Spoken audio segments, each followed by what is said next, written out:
So this is the meeting of the Faculty Advisory Committee for Friday, November the 20th, 2020.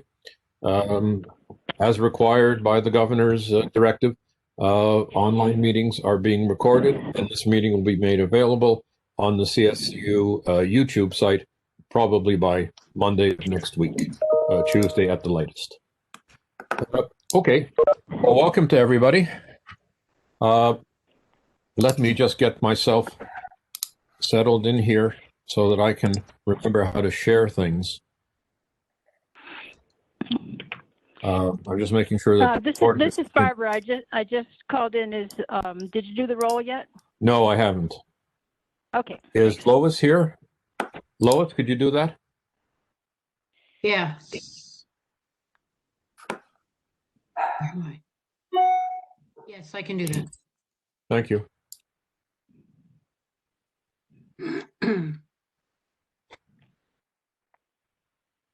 So are you just tabulating from the participants?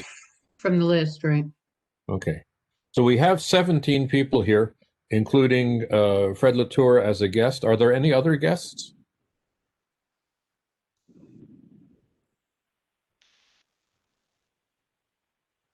David, I guess you can count me as a guest. It's Pam, Helene. Oh, okay. Pam. Hi. Hi, how are you? I'm dandy. Good. All right, so we have two guests, and I assume here that we do have a quorum. I'm just waiting for Lois to confirm that. I think we do, but let me.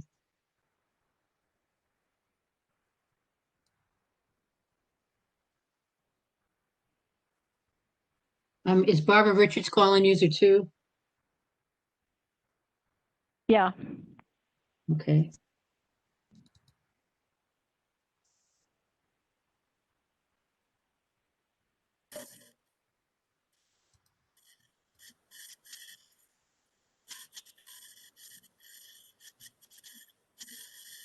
Okay.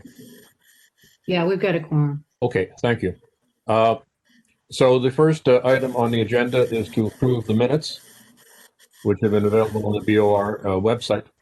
And I'm putting them up here. Thanks to Lois again. Are there any modifications to the minutes? This is page 2.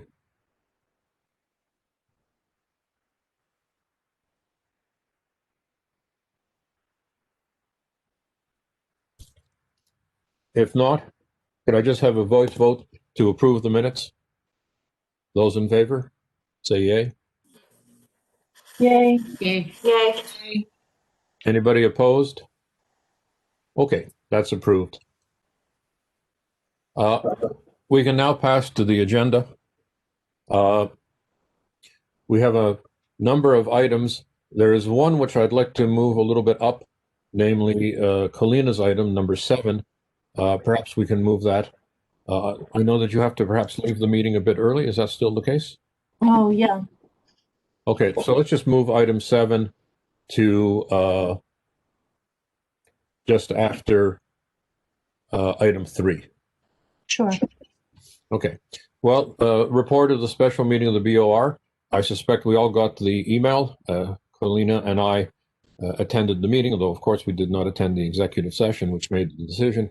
And that was the naming of Jane Gates, the current provost, as interim president of CSCU, and she will continue in both functions. So she will be both interim president and provost. That was the only item discussed at the BOR meeting, the special meeting which they held yesterday.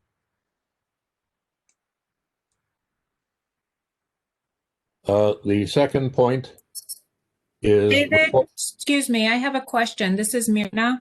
Yes? For item number 1, I just wanted to ask, if a person serves in that capacity as an interim, do they qualify to apply for the position permanently? That is a good question. I know that members of the search committee, at least the advisory search committee, are not eligible to apply. However, as we have Pamela Helene on this as a visitor, I wonder if she could answer that question. Thank you. I'm sorry, David, I was handling another meeting. What was the Okay. question? The question is, Myrna, do you want to repeat your question? Yes, if an individual has been nominated for an interim position in this capacity, are they eligible to apply for the permanent position moving forward? For which position are we talking about? President of the The CSU. system. So you're asking if Dr. Gates could apply for the position? Is she eligible? Correct. She is eligible. Okay, thank you. Okay. I don't know what her personal preference is or anything beyond her eligibility. Okay, thanks, Pamela. Okay. Any other questions about the interim president of CSU? We'll come back to this when we talk about the schedule of meetings and the date at which they plan to the board plans to have a permanent president in a later item. David, this is Mary Beth. I just have a follow-up question to that question as well. I'm wondering about the regional presidents had the task of selecting members to put onto the search committee. So the community colleges, we solicited names, we submitted names in, and then apparently there's going to be one person from each region selected. I'm speaking about faculty, but I think it's similar for staff as well. And so I'm curious about whether those regional presidents are eligible to apply for the position, given that they have hand-selected people to be on that committee.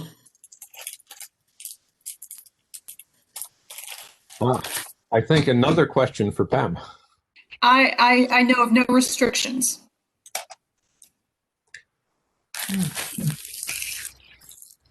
And the question that I had actually was, is it the case that members of the search committee are not eligible to apply? The board search committee? Well, Or the search advisory committee? I know of no restrictions. I know of no restrictions for either body. Okay. All right, other questions? Okay. Thank you.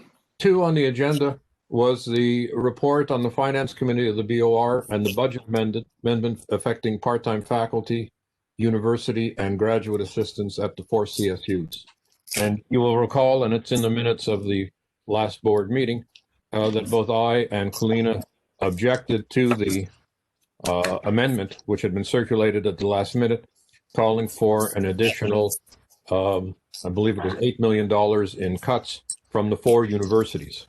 That was in addition to the budget restrictions that had been determined for the budget that had been sent through the Finance Committee. That amendment was never sent to the Finance Committee. And what I had proposed at the board meeting was that it be returned to the Finance Committee because the implications of it, specifically with respect to part-time faculty, graduate assistants, and university assistants, had not been taken into account. That was, I guess I moved it as a motion, but I was told by the president, the chair of the Board of Regents, that as a non-voting member, that wasn't possible, and no voting member was willing or interested in putting forward that proposal. That said, there has been considerable discussion about it. Now, this affects the 4 CSUs particularly. It's approximately a 1%, slightly more than 1% budget cut. So it's actually less than the rescissions which governors in the past have actually made to university budgets. However, the objectionable aspect was the directed part of it to part-time graduate assistants and university assistants. And I'll give you just a sample of the effects that this has had, I'm going to take as example my university because I've done the calculations. The reduction for Central was $612,000 for the part-time budgets. And that represents, assuming about a $6,000 salary per part-timer, approximately 100 sections. Those sections would have been populated largely in general education classes by probably an average of 35 students per section. So that's a reduction of 3,500 seats. If you assume that every full-time student takes 5 classes, that's the equivalent of a reduction of 700 full-time students for all of their education. That's considerable. And that certainly wasn't taken into account. That $612,844 could easily have been found in other areas, which would not have had such a deleterious impact on student classes, right, and their ability to complete their degrees on time. We look at the cuts to the university assistants. That was a total of $114,000. The university assistants, and there are 85 of them at Central, earning approximately $20 an hour, account for about $1 million. So that $144,000 was a 14% reduction. That's much greater than any reduction that we have ever made to faculty in terms of crisis situations in the 31 years that I've been at the university. And these university assistants, I have a list of them. They are working in the academic center. They are handling event managements. They are looking after the Chen Art Gallery. They are assisting in information technology services. They are helping in various of the centers, including the Women's Center, the LGBTQ Center, the Latin American Center, the Africana Center, and so forth. So these are actually quite important functions, and a 14% reduction there is significant. If we look at the graduate assistants, there are 32 of them receiving a stipend equivalent to $3,280 per year. That's $104,000 per term, sorry. Therefore, $209,000 for the year. The reduction there was $138,133. That is a 66% reduction in funding available to our own graduate assistants. Those are our students. That's money which they use in order to attend the university. So the impact on this has been disproportionate to the amount of money saved, right? And I think that's going to be the same thing at the 3 other universities. I don't have the details of their figures, but I did make inquiries. And that's the kind of thing which I would have brought up as a member of the Finance Committee had I been informed of this in advance and had the time to make the simple inquiries which I did in order to determine the impact of these kinds of cuts. I know that, so that's one part of it. The second part is I know, or I'm informed, that there was a meeting with the CFO of the system office, Ben Barnes, and the CFOs of the 4 universities and the budget directors, where I think they probably, I don't have the details, but they probably made the same kind of points that I'm just making now, that they were fully able to make the cuts required, but once it had been directed to these particularly vulnerable parts of our university community, that was a considerable difficulty for them, let me put it that way. And what they asked for, and I'm not sure that they received, was a written guidance which would allow for flexibility. I don't believe that they objected, nor have I objected, to the total amount, including the $3 million added to the $5 million of general cuts. That's a total of $8 million for the 4 universities. That wasn't the point of contention. The problem was the directed nature of the cuts to the graduate assistants, the university assistants, and the part-time faculty. And that's a situation which we are now in.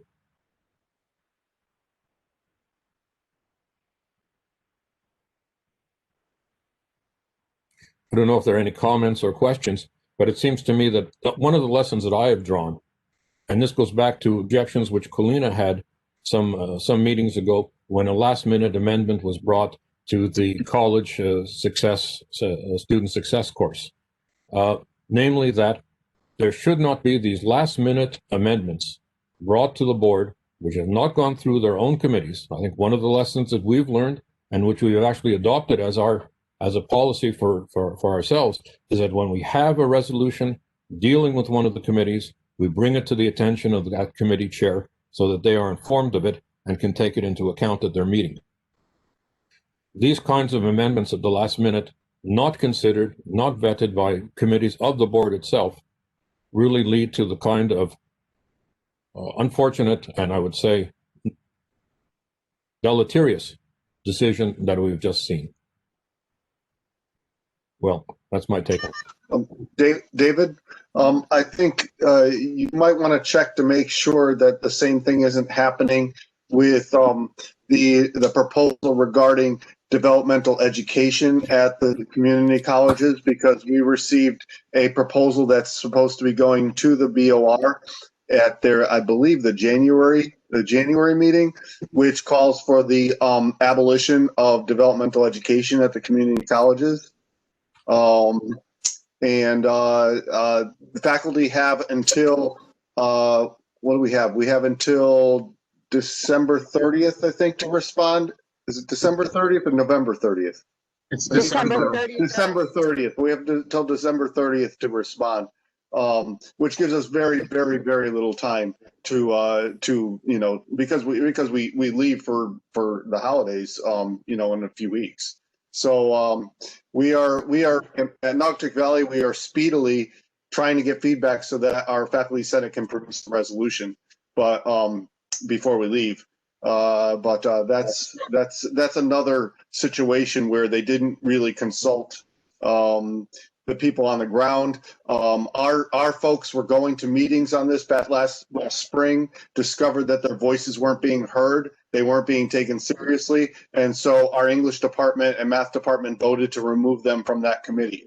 And so what has been produced has been produced without the input of the experts, at least at our college, and I think other colleges did the same. So that's another problem that that's coming down the road.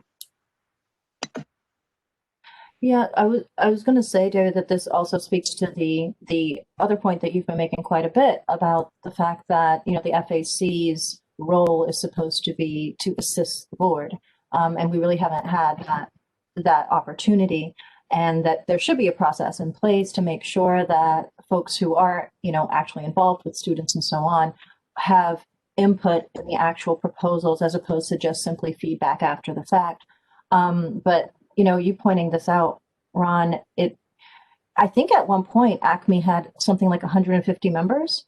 Is that correct? So there was this sort of, on the face of it, a reach out to all of these folks, and yet we end up with something that is startling. And then, even though I'm not sure whether CSU faculty were involved in that, because the proposal seems to have implications for the CSUs also that they were not consulted on. Deb Weiss has actually written some critique about this, and she might join us for item 5, and we could talk about it in more detail there also for the ACME thing.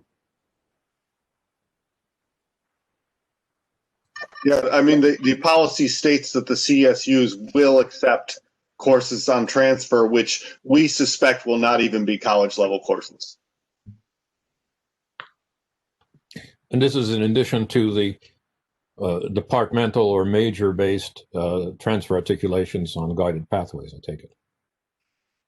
Because that we recognize as one of the positive results of the merged board for the community colleges and universities, although it's not technically created by Students First, it preceded it. Right. The policy states that only students in STEM fields will be required to take algebra. Everyone else will take a quantitative literacy course, which the state universities will accept for math credit.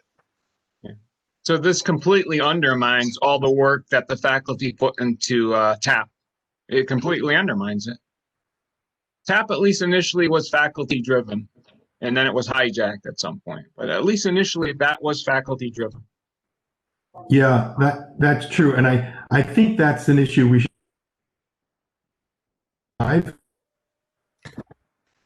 issue and probably needs its own conversation. But Okay, yeah, let's it hold that. was faculty driven back in 2012. Thank you, Mike. Yeah, let's hold that to 5 then. Are there other points with respect to the specific issue of the budget cuts? I can only add one more thing. Not only were the faculty not consulted, who are on the ex officio members of the board, but the university presidents were not consulted on this either, right? And that, I think, is a serious mistake in procedure, which we really, that's going to be part of our annual report, whether we deliver it in December or January. But we're going to point out the problems involved in that type of procedure. All right, let's go on to number 3. David, Sorry. David, a quick question. Was there any discussion about the programmatic effects of the cuts? I mean, I think the discussion was all about numbers and the estimates and so on. But I think there's one element, because some programs rely on different courses taught through part-timers and so on. So was there any kind of at least feedback saying, we should be required to review our programs, cut the number of courses, any of that type of sort of discussion? No, it was simply a spreadsheet, a sheet of paper distributed less than 24 hours in advance of the meeting with various numbers on it, raw data, as it were. There was no consideration of the academic impact. And I'll give you one example. I am working through a different board, which I happen to also chair, which we publish a regional bi-weekly newspaper for the northwest of Connecticut. And I had entered into a discussion for preparing a business plan with an adjunct faculty member at CCSU, who is also a CEO of a mid-sized corporation here in Connecticut. He serves as an adjunct faculty member at Central, not because he needs the $6,000, because he's interested in developing a relationship between the university and the business community. He's also the chair of the Business Advisory Committee to our School of Business, which he's in the process of reestablishing. And he is one of the people whose classes were cut. That made no sense. These were upper division courses, capstone courses, and he'd been brought in because his specialty is business plans, and these courses were business plans. It was the capstone experience for students in management and organization department. Those were classes that were cut. So to answer your question, Martin, no consideration whatever was made of the academic impact. It was by the numbers.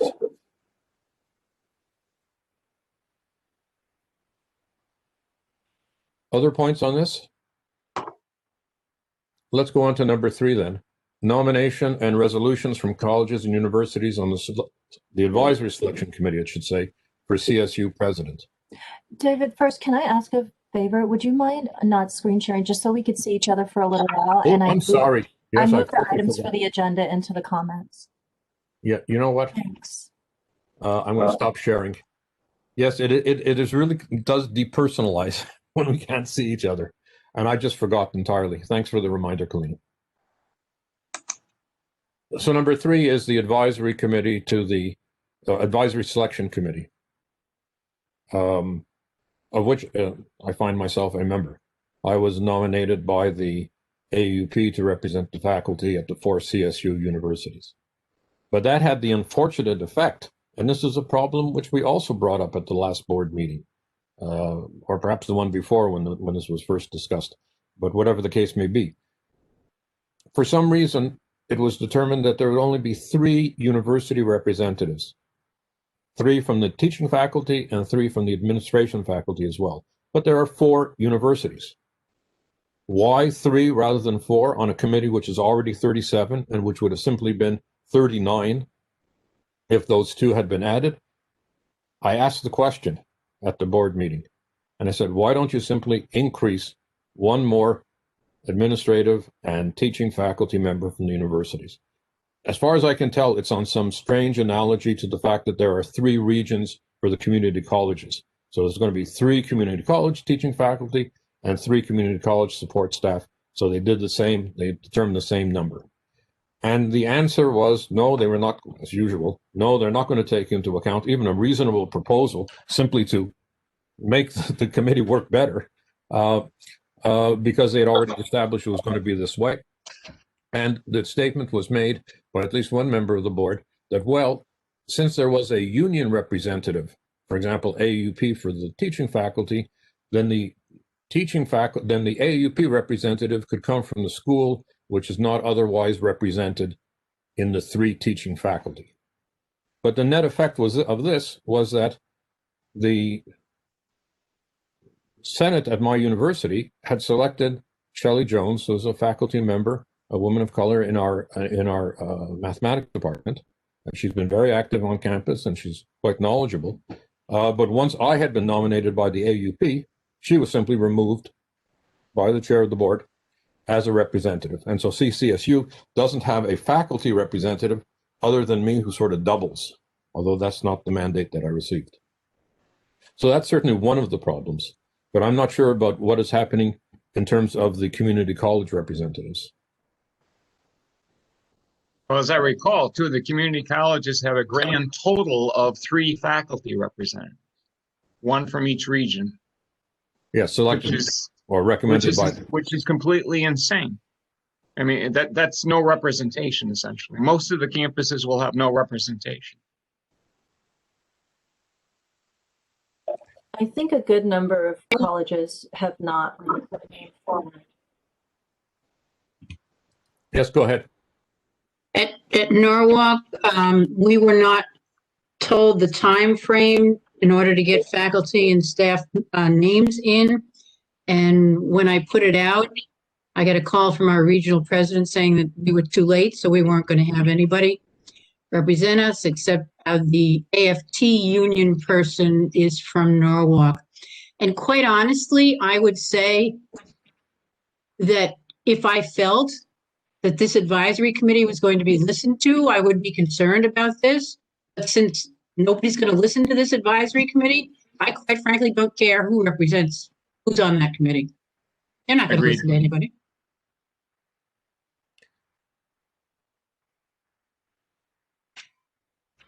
Well, here's my understanding that names, the schedule, which I can mention, I am bound by confidentiality agreement, which I signed and which I agreed to, with respect to the names or the individuals who might be nominated. In any case, the call for nominations is just about to go out. But I will certainly respect that confidentiality agreement. What I can share with you is just the schedule for the search. We did have a preliminary meeting of the faculty of the search advisory committee. Obviously, I can't say anything about the BOR committee, that's completely separate. We did have a meeting last week, which was interesting, and we broke into groups and we had some discussions. And certainly the point I made was that the person who is chosen will have to deal with a actual crisis in the community colleges over Students First. Not just a financial crisis, but a crisis involving the consolidation of the community colleges and the opposition of a significant portion of faculty, among them those who've been most active in the last 3 to 5 years. That said, the company that is doing the headhunting is a well-known company in the field, Witt Kiefer, and they had 2 representatives there. And they will be meeting with the board. In fact, I believe they met with the board yesterday or the day before yesterday to present the final position profile.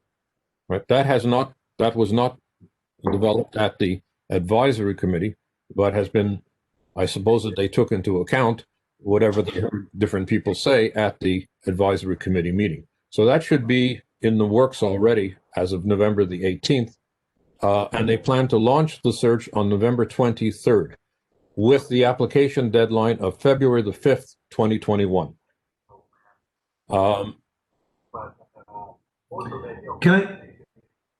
Yes, David, can I just add, I understand what Lois is saying. It makes sense, but it also makes sense that I think with you on there, a couple of other people, I think they are likely. I mean, it's our chance to be heard. I mean, so I think we should, we should try to beef up that committee. Well, I guess the committee is what it is, but I just want to say I'm glad you're on it, and I think there are some other people on it that are likely to be able to make it if there's a hope at all of being heard, that they're likely to make it being heard. So I appreciate that, and I don't quite want to give up on the idea of the committee yet. Yeah, good. Whoever, somebody has their radio just going on. Yeah, well, I think that there is an advisory role that should be played by the advisory search committee. And clearly what will happen is that as far as I can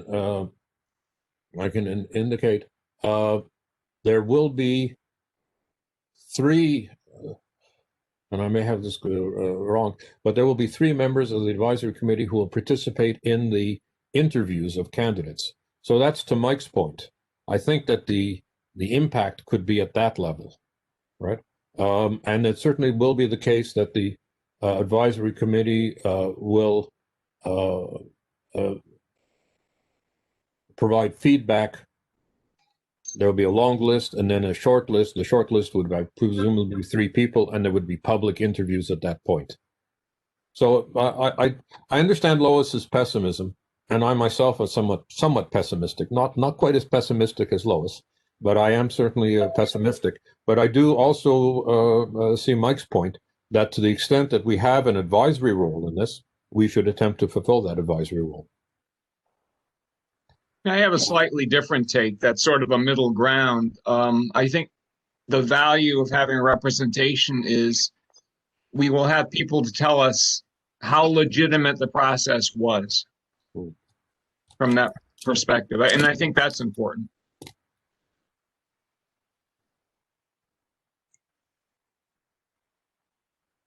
So their expectation is by April the 1st that the board search committee will identify the final candidate and share recommendations to the full board of regents. I imagine that would be in executive session.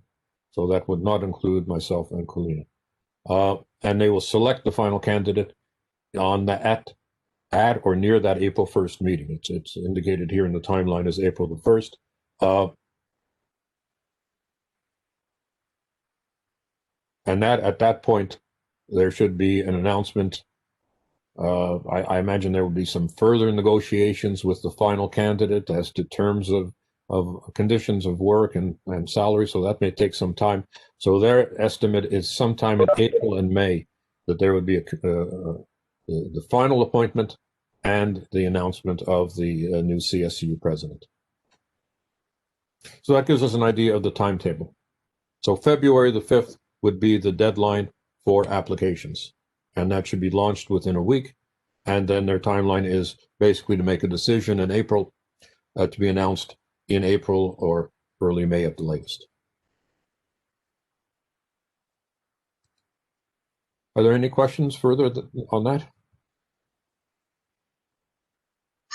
I would just say maybe April Fool's Day would be the day that you might have the offer made.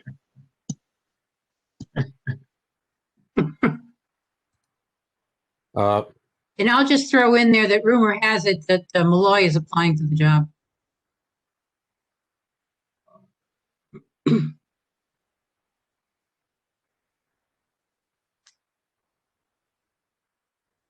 Other comments? Okay, Colina, we wanted to put your point here, I think. Move your agenda item number 7 up just in case you have to leave us early. And actually, I hope I'm here for number 5 because I actually have some stuff there also. But this is super quick. In terms of bargaining for the common good, I think, both AAUP and 4Cs have been sort of explicitly involved in that kind of framework, which is an anti-austerity framework. The conversation within the system has constantly been that funds are limited and that we have to do, sometimes even the most drastic things to avoid having to close colleges or whatever else is on the table at that moment. But the focus there is constantly about simply figuring out where the funding actually is, and really drawing attention, I think, to the mission of public higher ed, which is going to have a lot to do with post financial crisis recovery. So yesterday there was a rally or press conference at the system office immediately after the board meeting. There were about 100 people there. There were various different unions, which is, very interesting. So the whole Bargaining for the Common Good Coalition includes nurses and, various different essential workers also. So it's basically the same message throughout, that just redirecting funding to the things that are most essential to the state. And it was fairly well attended, a bunch of legislators there. So that is continuing to move in that direction. And there were participants from AFT, though I'm not quite sure, so we're kind of, as a group, what statewide and system-wide, kind of moving in that direction. So yeah, that's where they are. The Bargaining for the Common Good Coalition, which is, statewide again, they are thinking through sort of policy issues and in terms of where they want to go for the various issues in the state, and they're doing that for higher ed also. So I think once they do that, anyone who thinks that they want to take a look at it should, let folks know, because it's good for them to have some input. So, or for us to have some input, I should say. So yeah, that's it in terms of info. Yeah, that was pretty good. A demonstration of 100 people under current COVID situations. I think that's actually more than I would have imagined. And how did anybody come out from the building to address the gathering, or was it simply an outside the building affair? No. Okay. But it made it into the current today. It made it into. Oh, okay. See that? This coverage was in the current. It's really good coverage. Oh, interesting. Good. Hartford Current. Okay. Thanks. Why don't we do item 5 as well right now, because people have asked for it. Just move it ahead of item 4, which is the situation of the Students First consolidation and various campus resolutions. So we've already had this issue now of the developmental classes. Perhaps we could begin with that.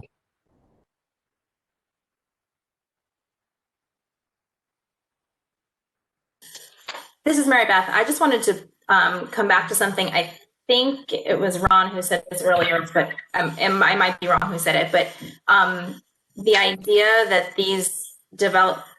removing these developmental recommendation classes, the fact that there was no CSU representation is really interesting, because specifically for the math department, I'll say that or the math recommendations, about a year and a half ago, a group of faculty from both the community colleges and the university, I want to say probably a total of maybe 8 to 10, there was a group that was given release time to create some math pathways that would basically do sort of similar things to what's being proposed at this point, whereas students can, complete their math classes faster without having to take as many developmental classes. They can take full requisites instead.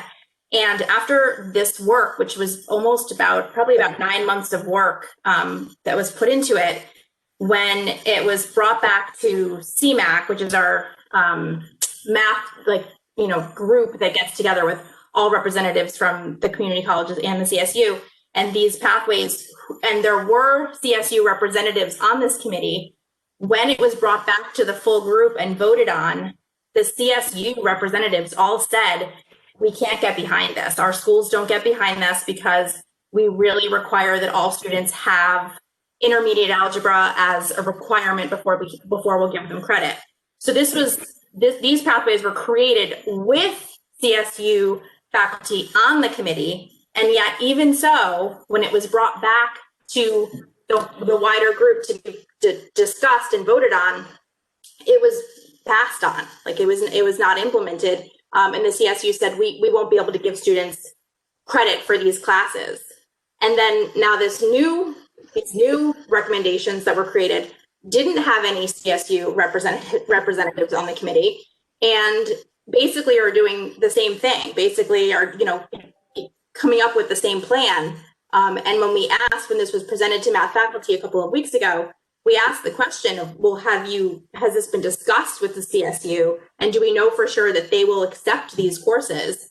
And the answer basically was, well, no, we haven't really discussed it with them. We just, they just will. And that was, they will. But so it was just kind of an interesting process that this whole thing has taken. So that's just a piece of information that I thought you would like to know about it. Thanks very much. The other item that's very controversial, at least at our college, is that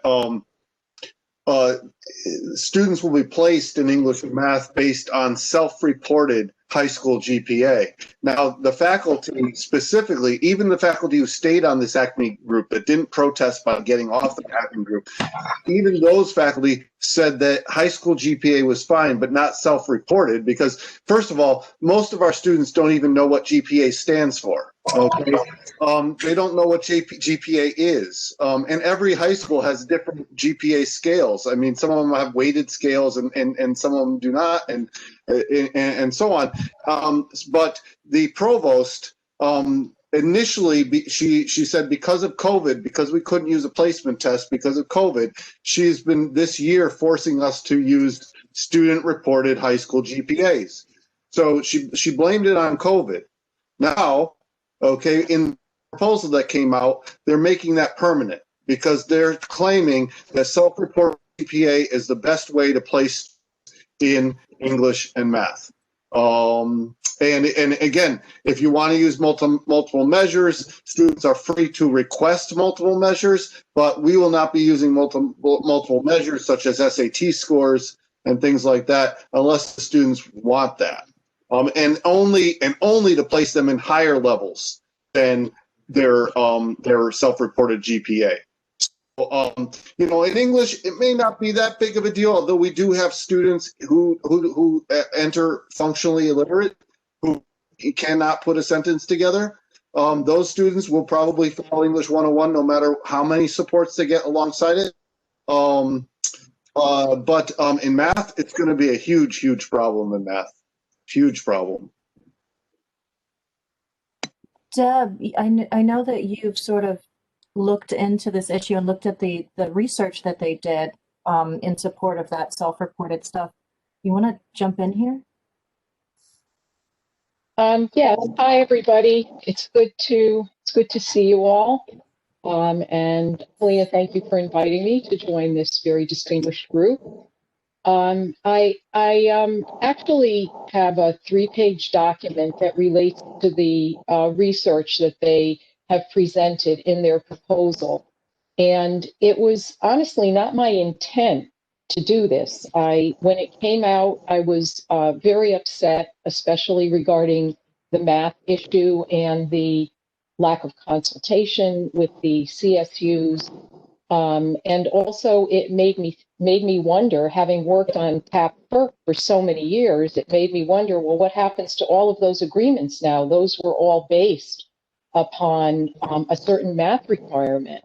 So are all of those agreements going to be null and void once this would go through? So what I started to do was I decided, well, I just wanted to read one of the articles that they cited.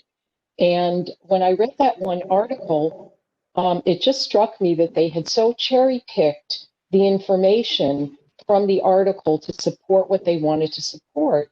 And the article was much more nuanced than what they had suggested. So one thing led to another, and I ended up reading a number of the articles, and every single time I did find that there were serious issues in terms of what they were basing their conclusions on. So, for example, the placement based on the high school GPA They state in the research that that this is a valid way to place students in classes.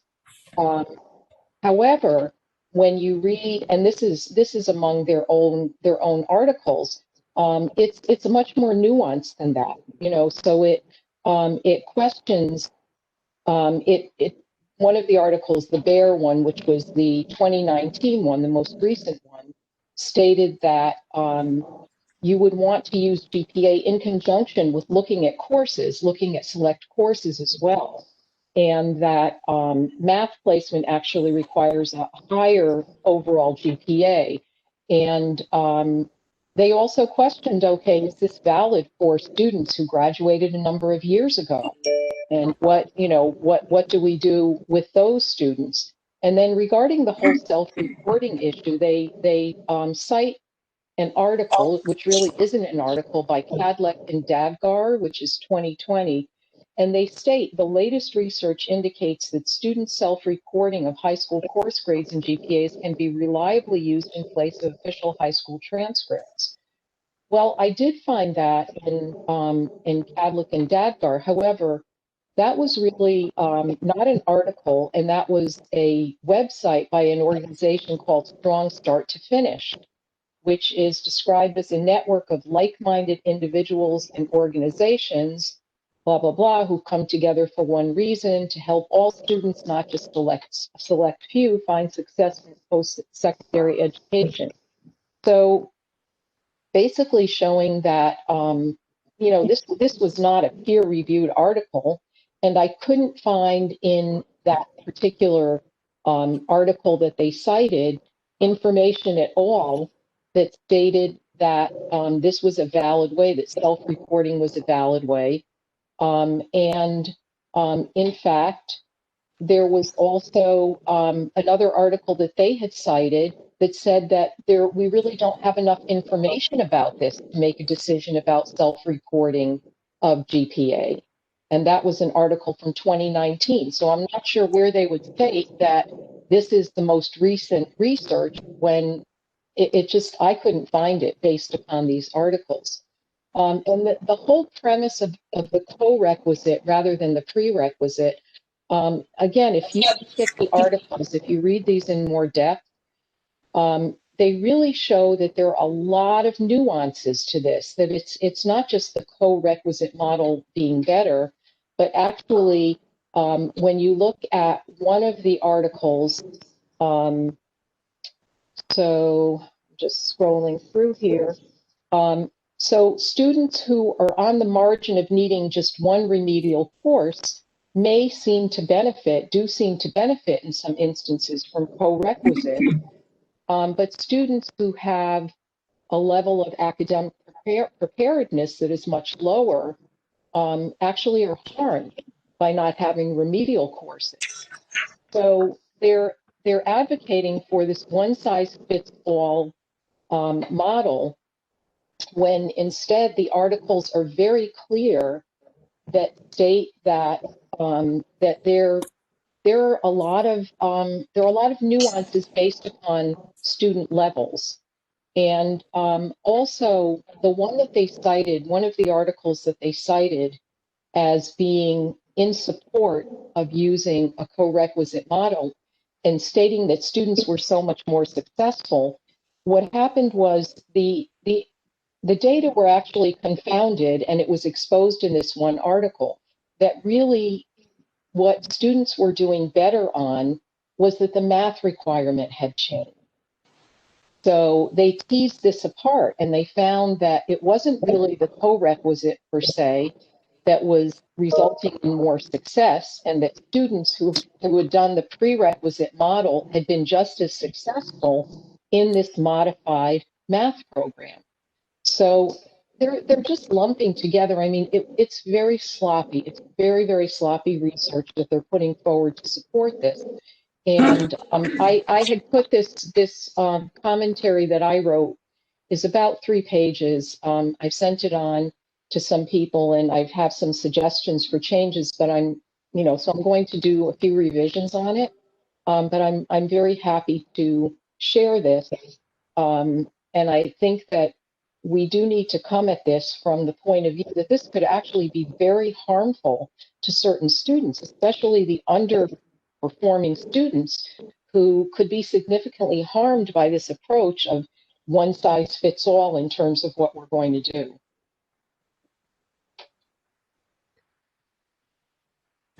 Can I just add, Deb, thank you for all that. And I think Kalina and David and I have seen this. I think a lot of you will find this very informative, what Deb wrote.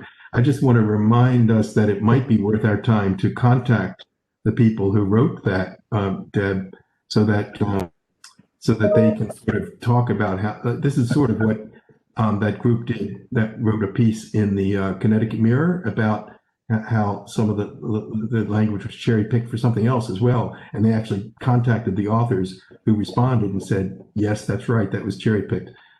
We might do a similar thing if it comes down to it, to sort of have, out of whoever the audience is, the Board of Regents or the public or somebody here that it's not just you're doing that, but that the authors would say, this is not what's intended by this research. But thank you for that work. It's really good. I want to add one more thing. I think that if they're looking to implement something like this, for example, GPA, some kind of placement according to GPA, it really is not going to be. I find it hard to believe that they're going to have a very organized approach for doing this. And again, what the research suggests is that this is very complicated and that students need to be looked at in a different manner based upon where they are. And I find it hard to buy that they are actually going to be that thoughtful in terms of how they would design and implement a policy in order to do this in a way that wouldn't disadvantage students. It's really not. It's not a simple. It's not what they're suggesting is not simple to do at all. To do it right.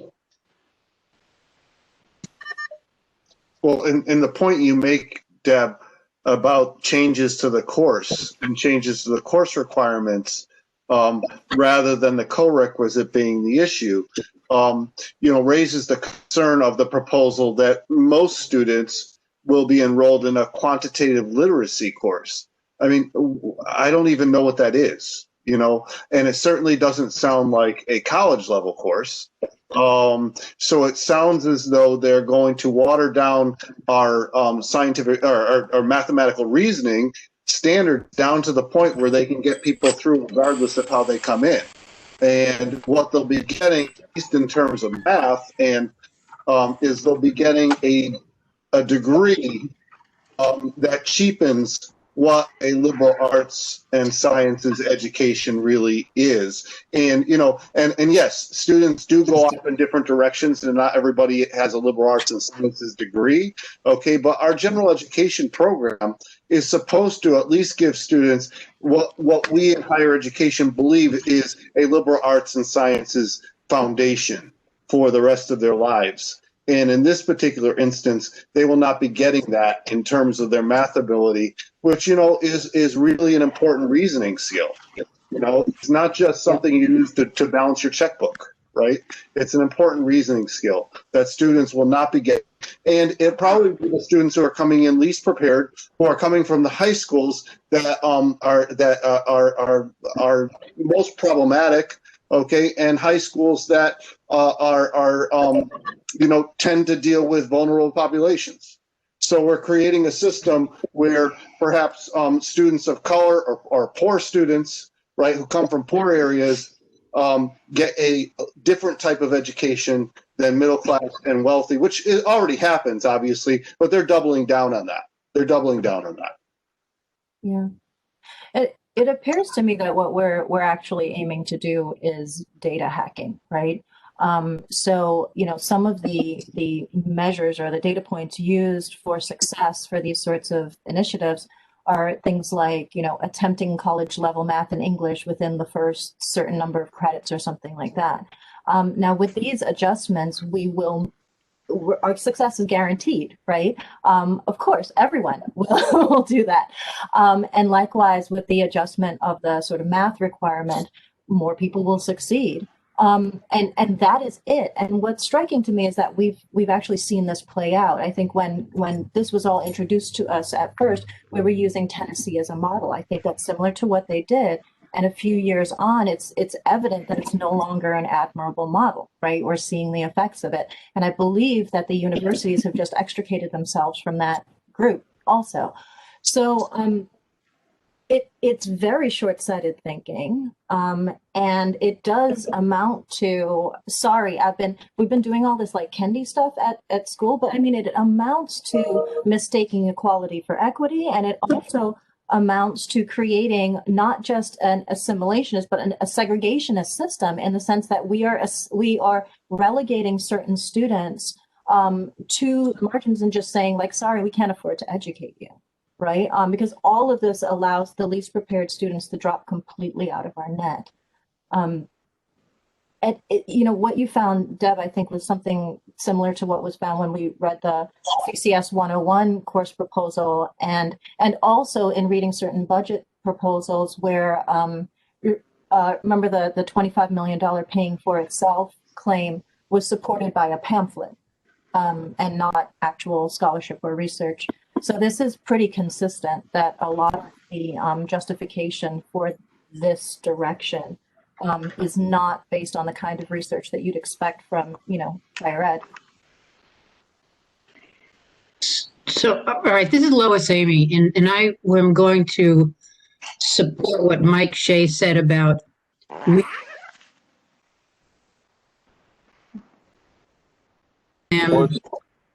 the way it's showing them the way it's been interpreted here, as opposed to the way they would have probably wanted it interpreted. I was the one who reached out to Laura Rendon about the CCS, whatever the hell it's called, 101 course, and showed her exactly what they had written and asked her if she wanted to respond, and she did.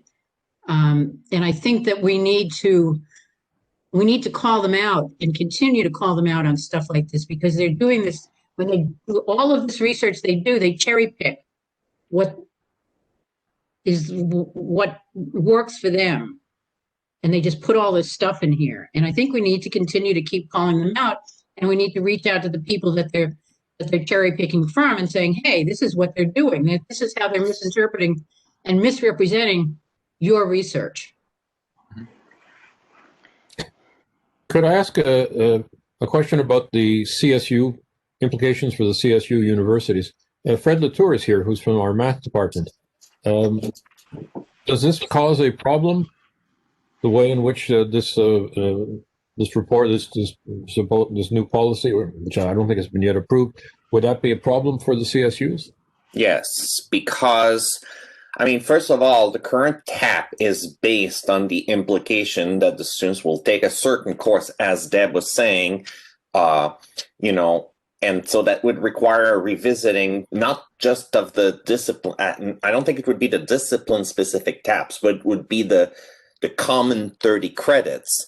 But also, I mean, let's say that the community colleges design a certain quantitative literacy course. Of course, presumably the board would design it, and they would shove it in the face of the community colleges, but somehow a course gets designed, and then they tell the CSUs, okay, you have to accept it. What would it be accepted as? I mean, we don't have any such courses at the CSUs. So, and then how do we know that the students taking that course would be ready to take the next course that they have to take to complete their requirement? So I think the main issue for the CSUs is that, the board would be telling the CSUs, you have to accept this course taken at a community college that doesn't match any of your courses, that is not guaranteed to prepare the students for the courses they'll take at the CSUs. That you may not even have any input in designing, because I really don't trust the board to design the course in a way that respects what the faculty think is right.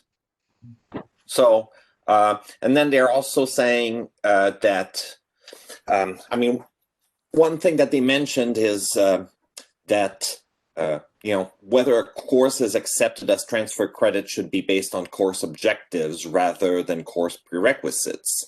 And that is something that is often a little bit problematic because a lot of the time people use, among other things, course prerequisite as a way to measure if a course is worthy of being transferred as a certain course. That's maybe a lesser issue, but it is definitely an issue that they're basically telling us you have to transfer this course as this course, regardless of whether the students actually have learned the material, regardless of whether the students are ready for the next course in the sequence. Kalina, has this gone through ASA committee, or does it go to the ASA committee? I assume it will, but it's still in feedback mode, right? Through the end of the year? Mm-hmm. Yes. Can I just ask? Christine from Middlesex, and I wanted to say that CSET is meeting at 3 o'clock, and this is at the top of our agenda to discuss the ACME draft policy recommendations, and particularly about the eradication of developmental, but also the co-requisite model. We have something put together on GPA, which we're going to be discussing today. But Deb, thank you so much for your information. I mean, I would love for you to attend our meeting at 3 for 15 minutes if you could.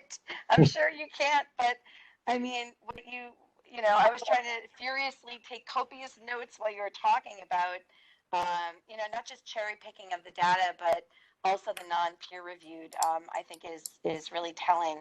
And the entire policy debases the mission of community college being open enrollment and meeting students where they're at. So we are really concerned in English with this one size sort of fits all model. But Deb, I would love to, I would love to, I think that you said that you have something written based on this already, or that you just read through it and made notes?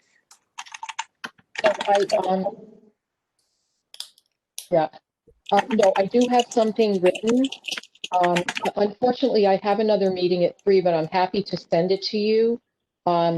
Just with the disclaimer that it's not, I'm still editing it and I'm getting commentaries from some people and making some changes, but I'd be happy to send it to you. Thank you so much. It would really be helpful for our meeting. I appreciate that. Yeah. Can you just send me your email or let me know? Sure. I just emailed her address to you, Deb. Okay, thank you. Thanks, Kalina. Christine, this is just an interruption. I just want to let you know I can't make the CSET meeting today because I'll be at, I have a 3 o'clock meeting as well. So sorry. Okay. Thanks, Mike. Yeah, it looks like we all want to be out of here by 3 o'clock. All right. Well, this says yet another serious example of subpar policy and research leading to that policy and policy proposal. So let's put it on the agenda for our next meeting again, when we can get further feedback from the various community colleges. And perhaps, Fred, you can bring that up at CCSU at your Senate steering committee and get some. Yeah, I was already planning to bring that to the steering committee on Monday. So yeah, I mean, I've gotten Deb's comments, and that's something that we're discussing on Monday. Good. Maybe find out from the English department folks what they think about this. Yes. Maybe I should invite. Yeah, actually, maybe I should invite the chair of English. That would be a good idea. And I have a couple more items for consolidation, David. Go ahead. Okay, so I'll just mention the things that came up at CCIC this month. I am, I believe, attending as a guest, but that's helpful since minutes are hard to come by and so on. So the Gen Ed group apparently is being redeployed with a revised charge to actually identify the courses that would correspond to the Gen Ed categories that were put forward. The APRC is taking great care to not represent itself as a representative group I believe, since it will not be composed for the most part of elected representatives. But that aligned program review committee will be taking care of all of the, so this is my understanding of it, right? This group, which is not your traditional curriculum committee group, which is not designated by discipline, or it should be a majority faculty, I think, because people are being appointed to it, but it's not specified that it must be. I think they're aiming for 2/3 faculty. They are doing the work, and the chairs will get like a 6-credit release, and the members will get a 3-credit release to do this work of aligning programs that have already been approved through college governance, but nothing new. And that appears to be the way of making sense of the fact that though faculty, the appropriate bodies are supposed to be responsible for the curriculum, I think the understanding, and this is my speculation and understanding how they're doing this, because those courses will have already gone through some college body, whatever they make of it, however they cobble it together, that is just alignment and not curriculum development. Whereas new programs for the college catalog will go through the eventual curriculum committee, which now, as was suggested by the Shared Governance Committee for work group for quite some time, will be deployed a year before the college is to open, so in 2022. And then everything can go through that. Oddly, and I have to make sure that this is true, I don't believe that the Senate will also be functioning at that point. So while there's an appeals process built in for the curriculum committee to go to the Senate if there are discrepancies and so on, I don't know where that stuff goes, during that 1 year. So that's what they're doing there. There will be a diversity work group that will be formed, and they will come up with outcomes that will be inserted into the CCS 101 course so that it actually functions as a diversity requirement. And then we'll also come up with, other courses that serve as diversity components of other programs. They'll come up with those outcomes. And the shared governance program, proposal will be circulating soon. That's it for updates.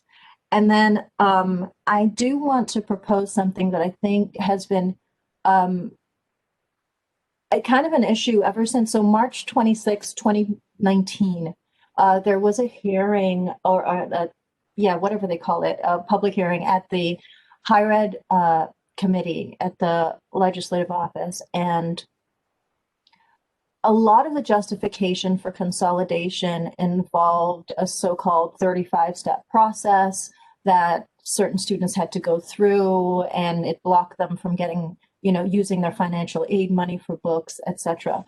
There's a lot of skepticism about whether there is in fact a 35-step process.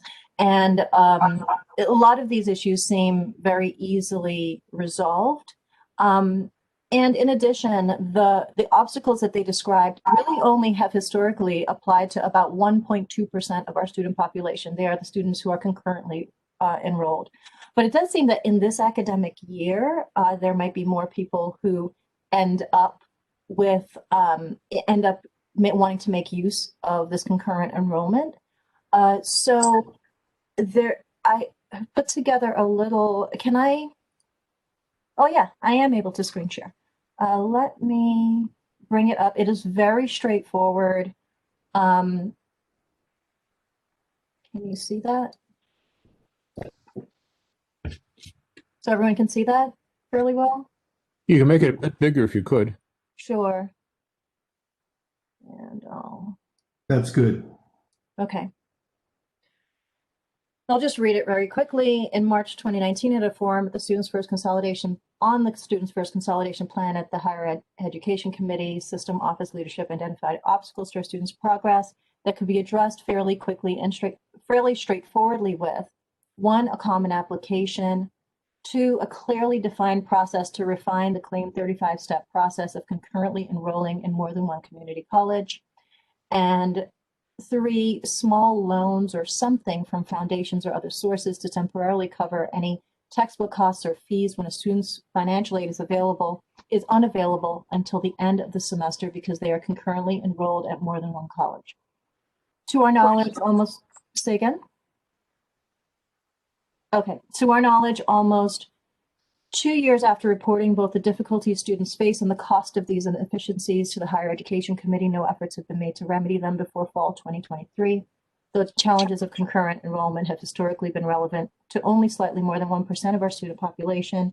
Once identified, we ought to hold ourselves responsible for addressing these hurdles expediently. It is as important to our current students as it is to our future students. So that's it. The links are to the video of that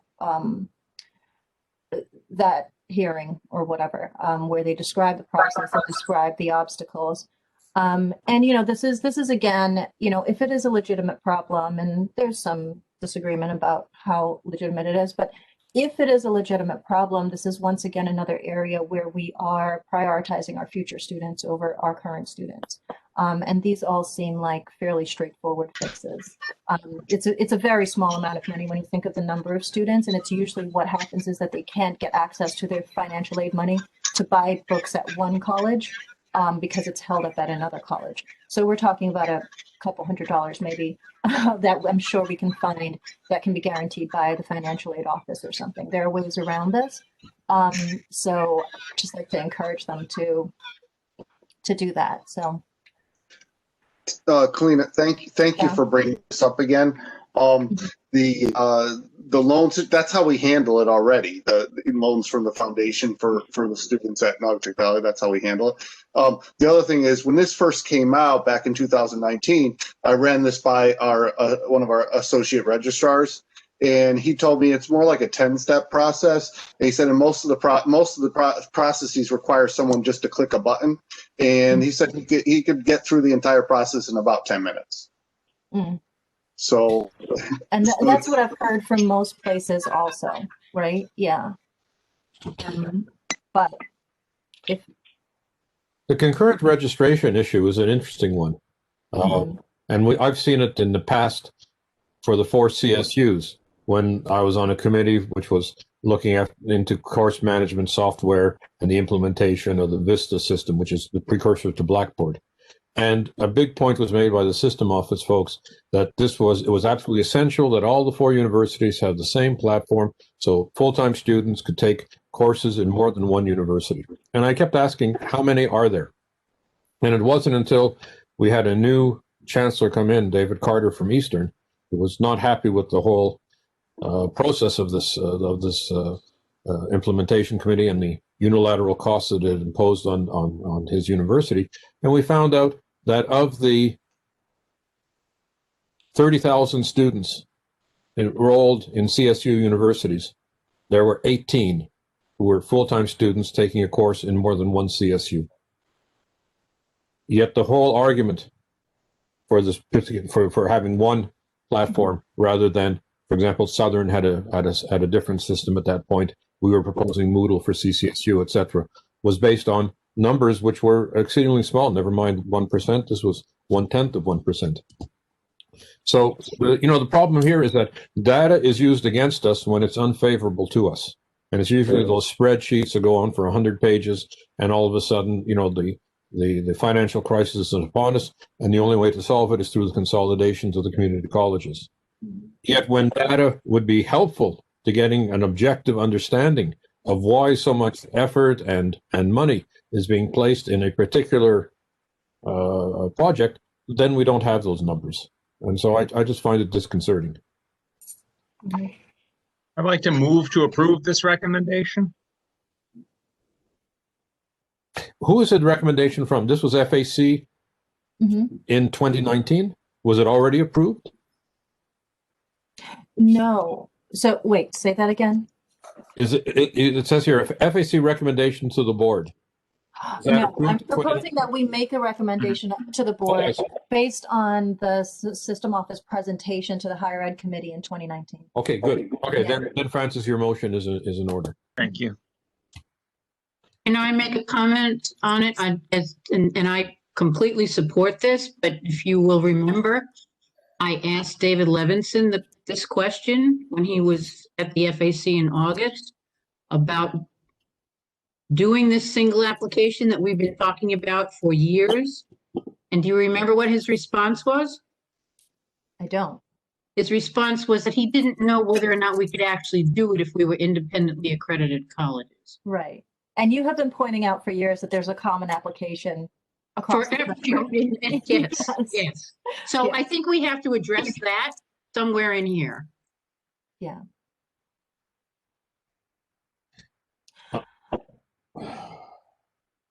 I mean, do you have a suggestion? Because the truth is, we don't, right? As you say, it should be fairly obvious that you don't have to have single accreditation for a common application, given that such a thing exists. I suppose what we could do is we could contact Nettie and just verify this would not be a problem beforehand. Before we submit this and just say, okay, and we've checked with Nettie and they're fine with it. Do we Well, want to we have a approve motion. and submit on the condition that we get confirmation from Netche? I'll take that as a friendly amendment to my motion, so sure.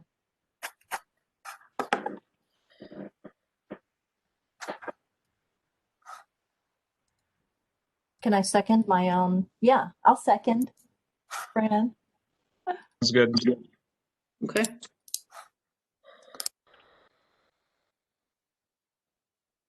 Okay, I'm looking for the voting. WebEx has, where did it go to now? David, you have to be the presenter in order to make a poll for voting. I found that out at the last Senate meeting when the poll was not working. So Okay. you have to, become the presenter by grabbing the ball that is next to Colina's name. And I've stopped sharing, so hopefully that helps. Lock this video on a participant? No. No, next to Colina's initials in the participants list, there's a ball because she's the presenter. You grab the ball, move it. Hang on a second. There's a ball. Oh, yes. Okay. And I move it to me? Yes. Well, you want to be the presenter? Become the presenter. Okay. You are now the presenter. So now what do I do? Fred, I'm not your... So you go to File. Yeah. And Open then poll questions. I got it. Yeah. You cannot review polling information because the polling panel is not... Click open to open it. Okay. Oh, no. Now it wants me to open some previous poll. Here's a poll. Yeah, you don't need to open a previous poll. You just need to open the polling panel. Then All right. you should be able to make a poll. Okay. I'm going to call this Colina proposal for short. Yes. No. Abstain. Open poll. Are you able to see it?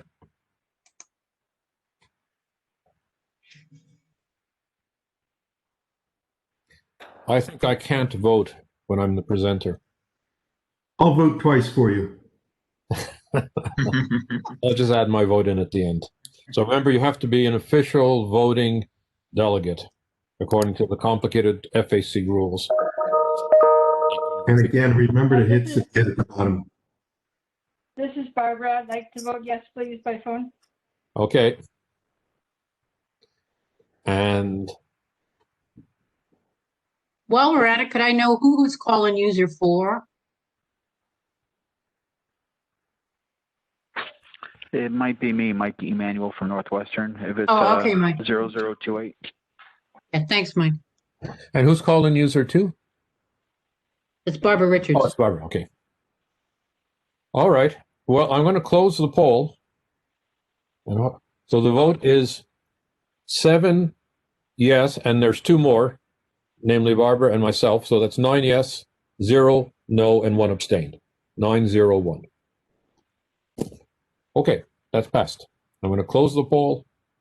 And I wonder if I'm ever able to make another poll again. Thank you. Yes, I'm going to clear all. I'll save these.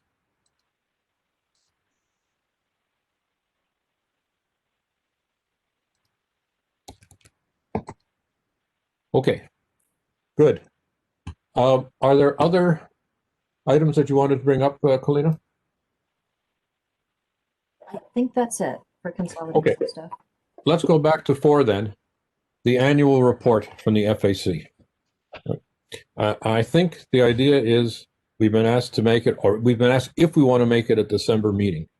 I suppose we could actually decide to do it at the January meeting. And the only reason I could imagine that we might want to do that is my feeling is that the December meeting is going to be, thank you, Marco Jakian, for your many years of service. And it's going to be basically, that's going to be the agenda. Although I do think that there's going to be some finance agenda because there's a finance committee meeting scheduled on December the 2nd. There might also be ASA matter. So we would have to get in this annual report, which I think should largely be a summary of the resolutions we have passed at the FAC. And we also have to collate together all the resolutions passed at the 12 community colleges, Charter Oak, if any, and the 4 CSUs. So I think that to a large extent, that's the technical work that Kalina and I can assume. But there is one thing that I do want to bring to your attention, and this is what I sent out, sadly, a little just last night. I'm hopeful that this is the, no, it's not. 1 second here while I adjust this because I've put the wrong share. And that is going to be,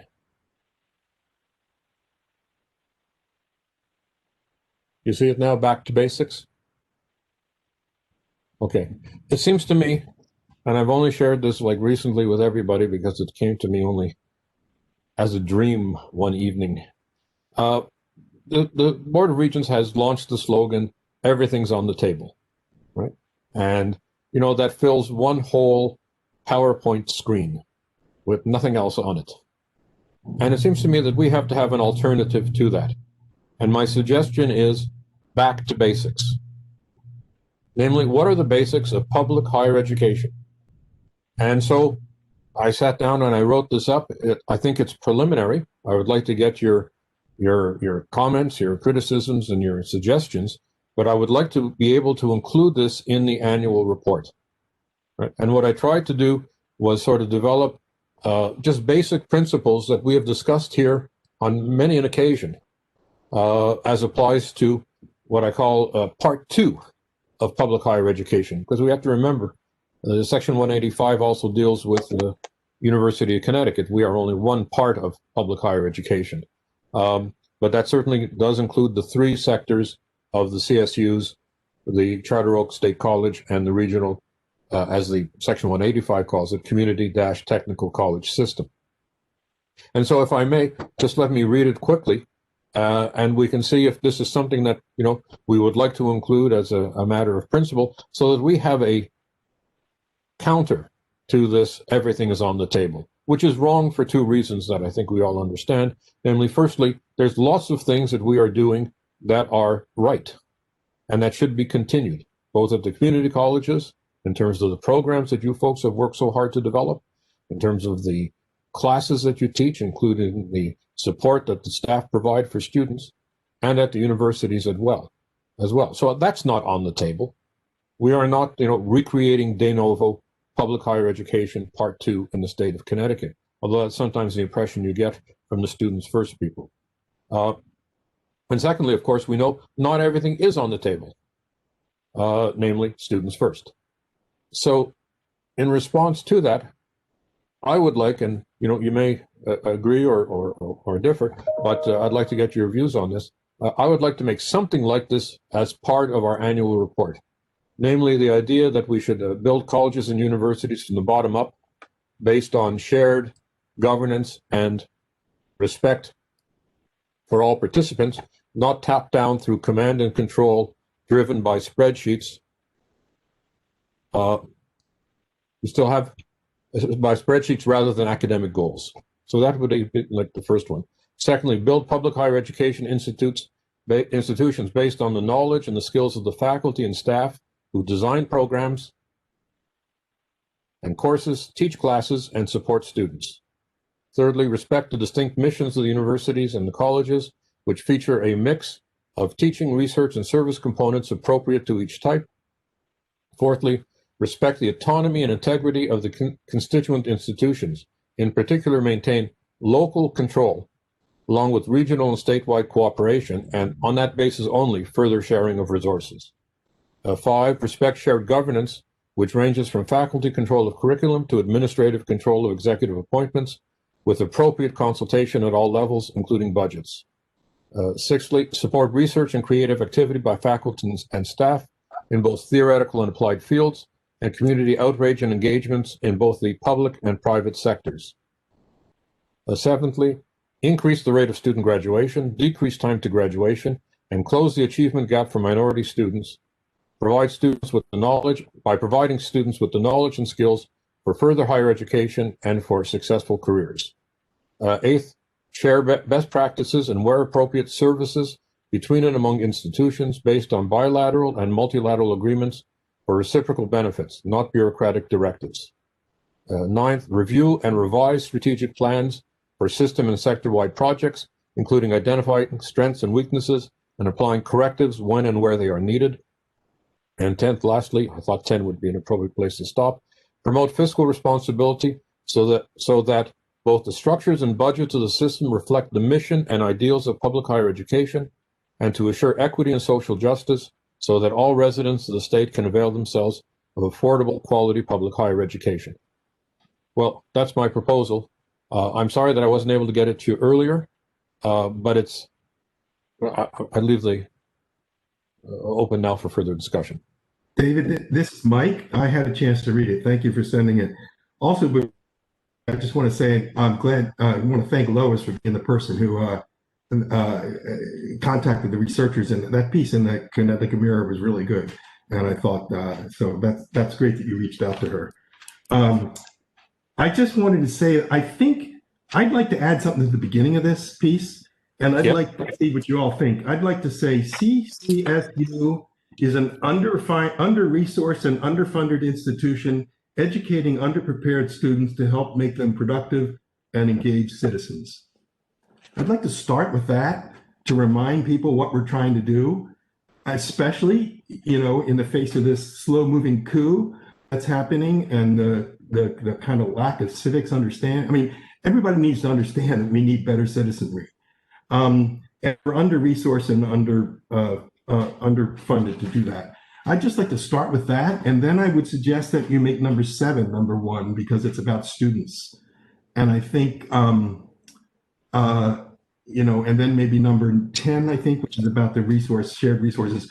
I think if we want to focus, the whole goal of this is to finally get more funding for, we talked about this at that Saturday meeting a couple of weeks ago, more funding for public higher ed, right? I mean, we don't want to just have to live under this austerity cutting. We want the board to join us in, or at least we want to bypass the board, but whatever. We want to go to the public and the legislature to get more resources for this public good. And I just think it might help to start with a statement of the public good and what it does for students. So those are my suggestions. I mean, I think there are other things we could tweak, but I mean, in the big thing, I think as a strategy, I'd like to try to move in that direction. Could you repeat the introduction you'd like to have? I can send it to you, but it says... yeah, send it as well. Is an under-resourced and underfunded institution educating underprepared students to help make them productive and engaged citizens.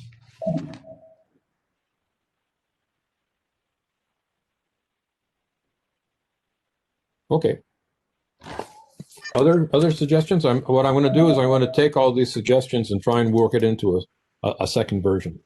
I love Mike's introduction. I think that's wonderful.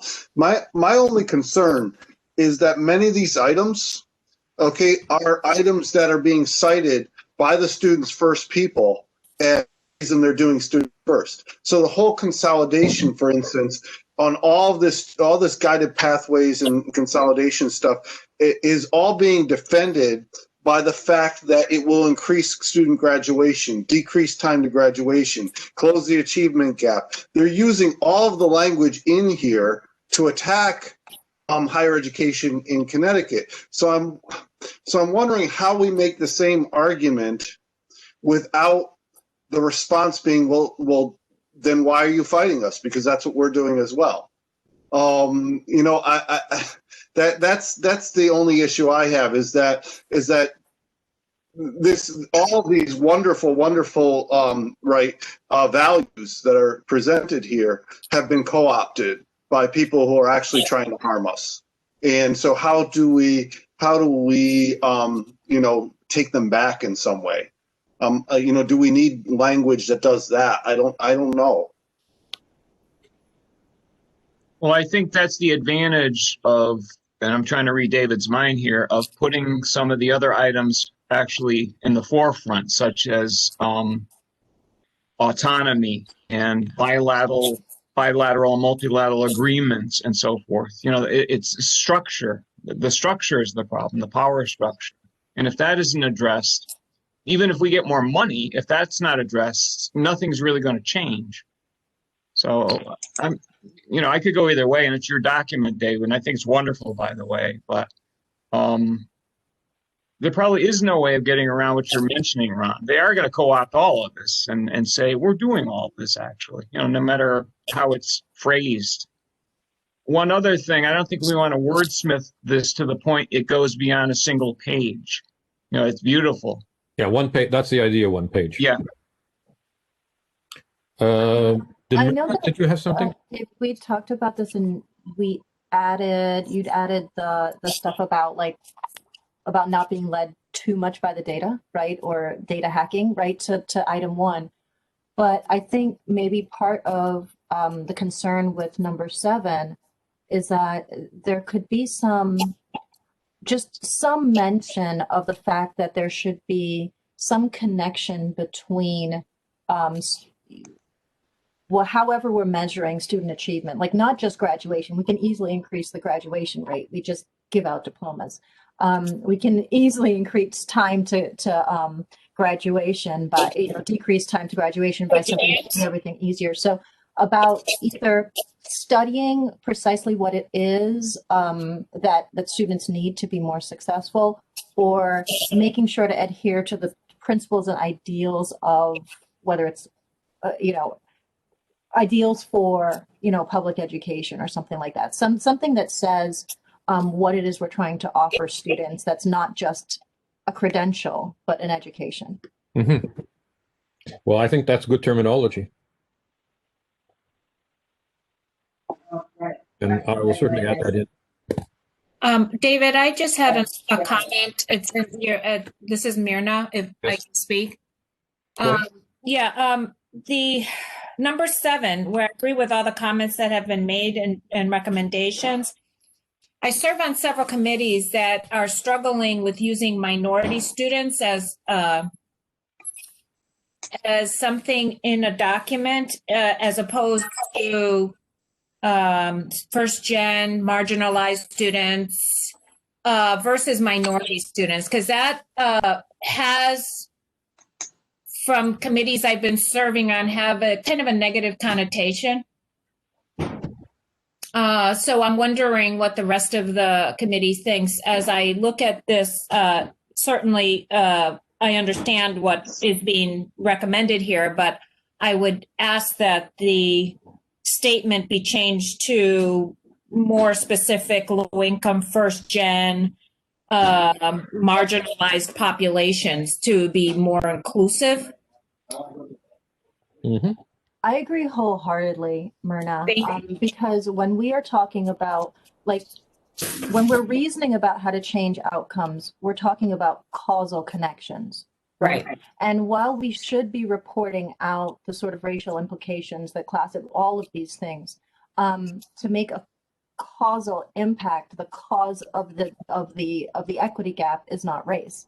It is resource and all of these other things. So I think that, I think that's a conversation we should be having as a community about the fact that there's a difference between how we report out success and how we reason causally about how to intervene on these issues. And the constant repetition of the achievement gap of minority students only serves to further sort of strengthen certain kinds of, whether it's self-perceptions or other, that make this even worse, right? That reproduce the effect. So thank you. Then I agree with Myrna and Kalina completely. And so do I. So we'll make those changes. Other comments? David Stoloff? I agree with everyone also, but I'm concerned about audience. Where does this document go to? If it just goes to the board, then they just dismiss it. I think it should be, once the report, the entire FAC report should go to every legislator and every senator in the state capitol with a cover letter saying we need really to fix higher ed. Agreed. I think that's what we should do. So we should have a sort of a executive summary, or rather, put it this way, we should limit ourselves to say 4 or 5 pages with a little executive summary, because if that's who we're directing it towards, I mean, at the board, they're capable of producing 30-page documents that tell you nothing and that they include it and it doesn't matter. But if we want to actually use it in the way you suggest, David, and I agree, then I think we're going to have to keep it, be short and punchy, but also directed to all of those people. Right, because we're at an interesting political point here.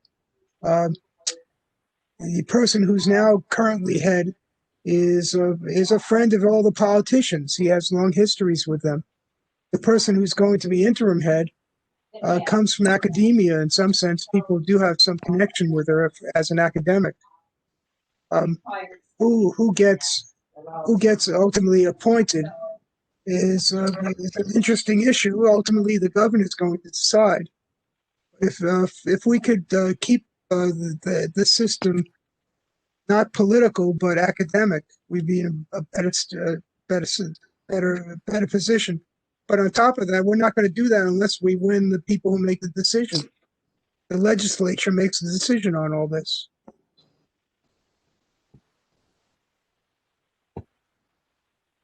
Other comments? So, I mean, basically, I've taken notes. Mike, if you could send me the exact formulation, but I think I have it. Underfunded and under-resourced system, and the notion of productive and engaged citizens. More funding for the public good. Yeah, thanks. More funding for the public good. We have to be careful here, and number 7 has to be rewritten, and I'll delegate that to Kalina, based on the comments that have been made, in which I concur.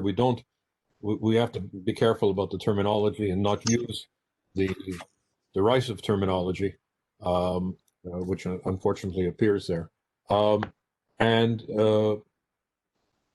David, can I just add one other thing? Since David Solotoff talked, if it's going to go to the legislature, again, let's try to rhetorically keep in focus that it's improving. It's a public good, and it's for students, and what follows from that is faculty determination of things, rather than starting with that, which tends to turn people off, I think.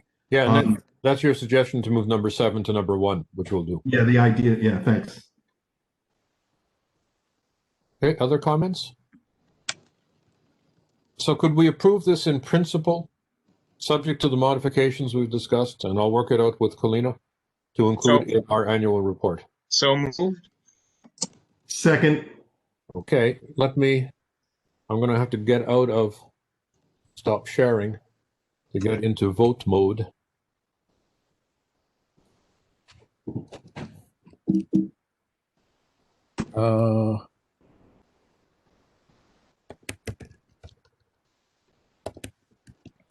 to basics as modified. Yes. No. Abstain. Okay, the poll is open. Okay, this is Barbara. Count me as a yes, please. I indeed will. Thank you.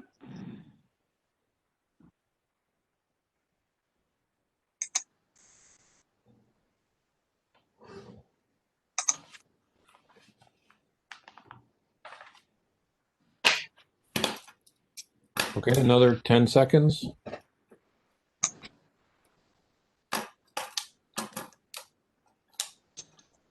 Okay, so we have 10 yes, no abstentions. Thank you. So just to finish off on this point about the annual report, I think that what we can do is Colina and I can sort of work on this during the Thanksgiving holidays, which will be our version of Thanksgiving. And as I suggested, we have items that we've already approved, the problems that we identify with Section 180 of the state statutes governing the Board of Regents and the role that we have to not only advise but also assist joint meetings twice a year and also regular monthly reports. We have the specific problems of the BOR budget amendment, the CSS 101 class. Now to be added is this remedial question. And I think there are a number of other issues that we've discussed in the last year, specifically where we have resolutions. And so we'll include a paragraph on each of those. And I think we'll conclude with a section saying that the Board of Regents has not functioned as it should. It has not supervised the activities of the system office. One of the things, by the way, which even they recognize that they haven't done, is to evaluate the university presidents, which is a function of the board. The claim that they've made to me is, oh, they can't do that. They can't do that assessment because there are too many presidents of community colleges and they got lost in terms of the numbers. But they have not accomplished the tasks which a board should be accomplishing, and I think we can make specific recommendations at that point. Martin, sorry, go ahead. Yeah, I'm sorry to interrupt the flow. I have and I have to leave for another meeting soon, but there was a request, or just more like an inquiry from our end. And the inquiry was related to this. Somebody mentioned that in the past there were these wider meetings that you had like a representatives of the different institutions, and you had the AUP membership and so on. So the question, and that came also from Nicole, which is our Nicole Krasas, our AUP representative, if would be interested in organizing a larger meeting with the board, and I try to force that meeting, bring different parts together to talk about this as opposed to the normal channels that it goes. And they were saying that happened in the past, in like 3, 4, 5 years ago, that there was this type of large meetings. Would that be something that we could contemplate in the future? Can I just say that was me, Martin, and I think I really hope we do that. I think with what's happening, we just need to know what we all think. And I mean, we're doing it kind of informally, piecemeal right now, hearing from the different groups.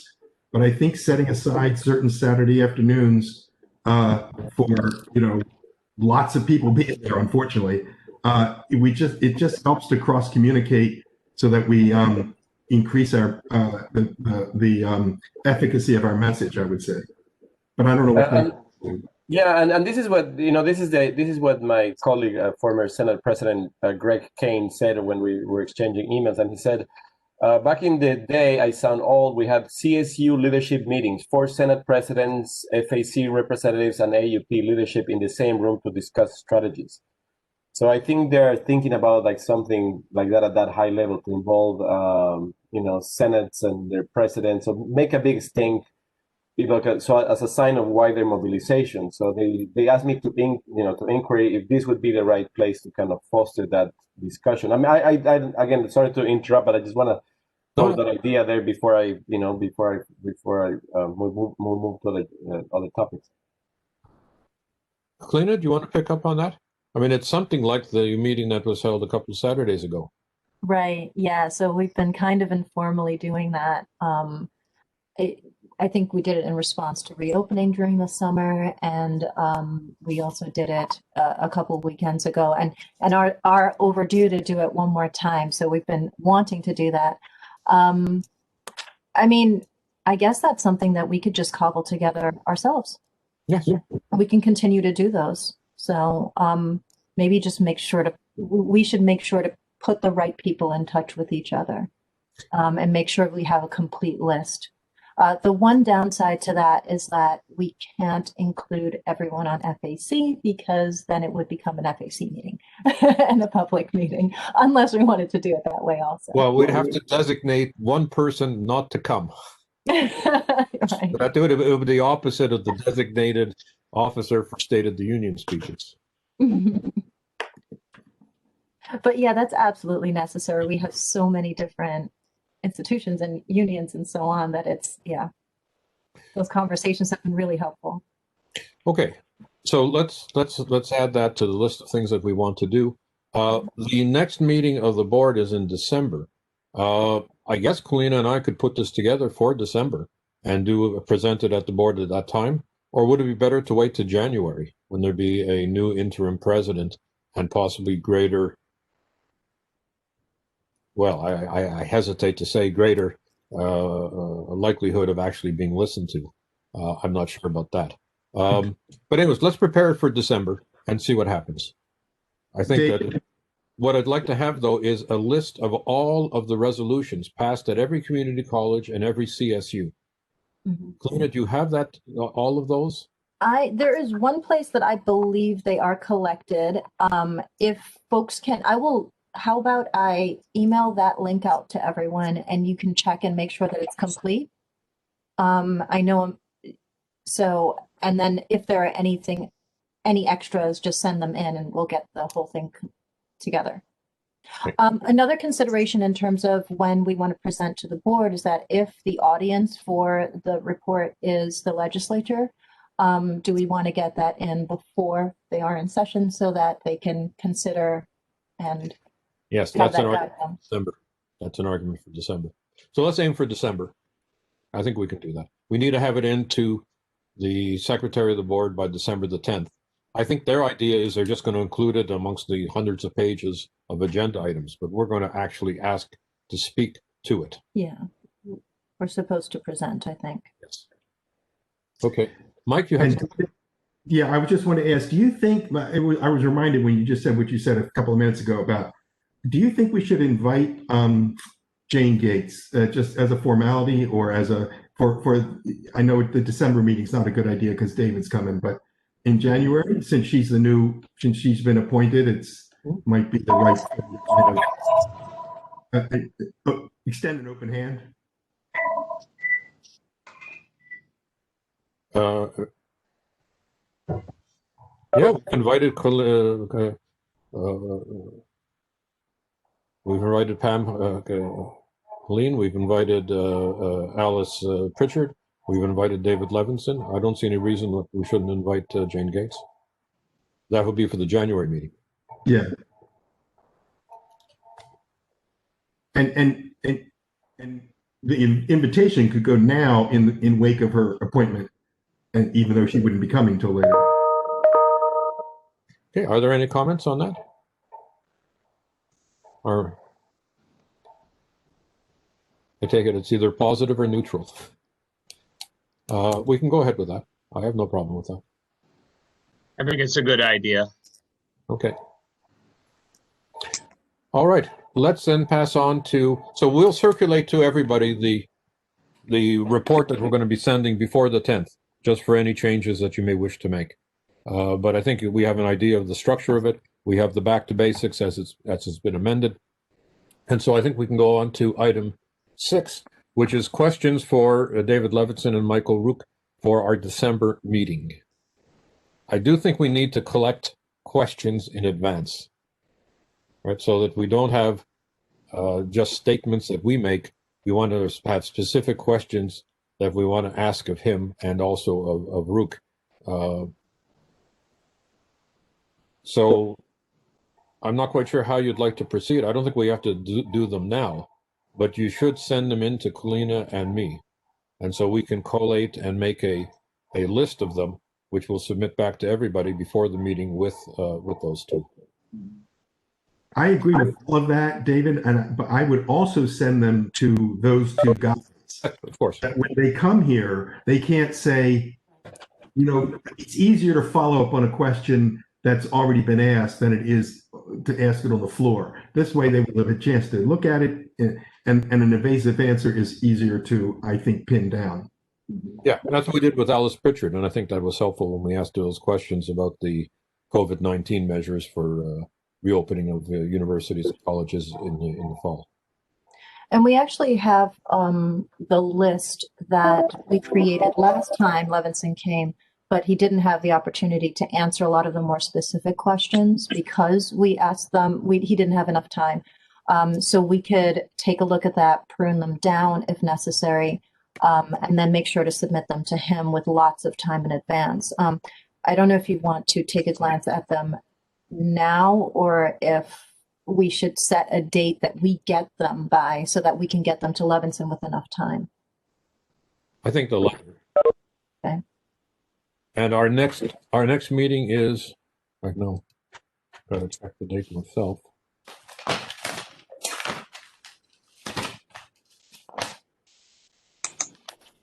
December 11th. December 11th. Yeah. So we should have them, say, by December the 1st. Would that make sense? That's not a lot of time, but it gives us, it's basically, well, I've lost my calendar. December 1st is the Tuesday after Thanksgiving, so that's probably good. Just to prod our thinking, could you send questions that have already been written in so that it might help people think about, certainly help me think about what I might want to ask. Thank you. Sure. Okay. Well, we are actually coming towards the end. We've done number 7. Number 8 is any issues at colleges and universities for reopening about COVID-19. See any serious problems?